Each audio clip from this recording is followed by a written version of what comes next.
Hello, it's time to read chapter 3.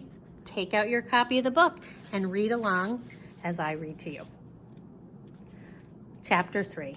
I started in on Winn-Dixie right away, trying to clean him up. First, I gave him a bath. I used the garden hose and some baby shampoo. He stood still for it, but I could tell he didn't like it. He looked insulted, and the whole time he didn't show me his teeth or wag his tail once. After he was all washed and dried, I brushed him good. I used my own hairbrush and worked real hard at all the knots and patches of fur stuck together. He didn't mind being brushed. He wiggled his back and it felt pretty good. The whole time I was working on him, I was talking to him, and he listened. I told him how we were alike. See, I said, you don't have any family and neither do I. I've got the preacher, of course, but I don't have a mama. I have one, but I don't know where she is. She left when I was 3 years old. I can't hardly remember her. And I bet you don't remember your mama much either. So we're almost like orphans. Winn-Dixie looked straight at me when I said that to him, like he was feeling relieved to finally have somebody understand his situation. I nodded my head at him and went on talking. I don't even have any friends because I had to leave them all behind when we moved here from Whatley. Whatley's up north in Florida. Have you ever been to North Florida? Winn-Dixie looked down at the ground like he was trying to remember if he had. You know what I said? Ever since we moved here, I've been thinking about my mama extra hard, more than I ever did when I was in Whatley. Winn-Dixie twitched his ears and raised his eyebrows. I think the preacher thinks about my mama all the time too. He's still in love with her. I know that because I heard the ladies at church in Whatley talking about him. They said he's still hoping she'll come back. But he doesn't tell me that. He won't talk to me about her at all. I want to know more about her. But I'm afraid to ask the preacher. I'm afraid he'll get mad at me.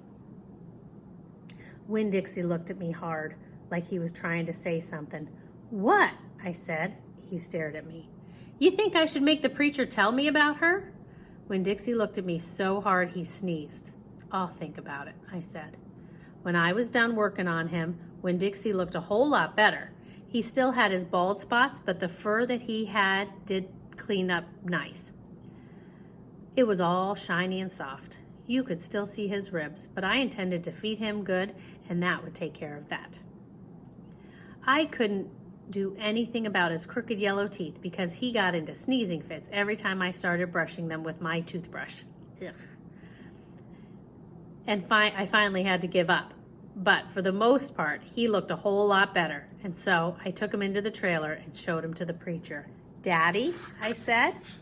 He said. He was working on a sermon and kind of muttering to himself. Daddy, I wanted to show you the new Winn-Dixie.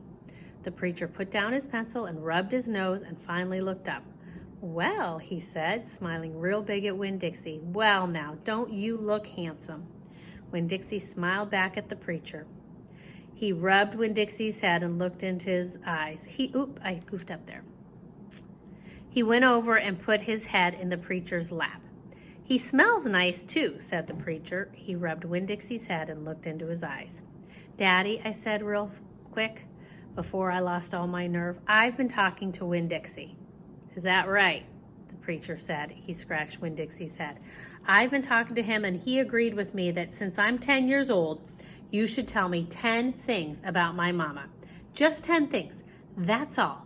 The preacher stopped rubbing Winn-Dixie's head and held real still.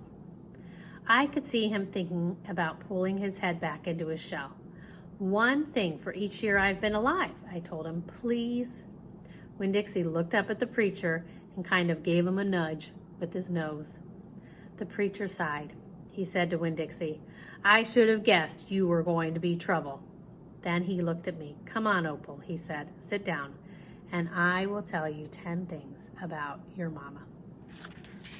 That's the end of chapter 3. Next time, chapter 4.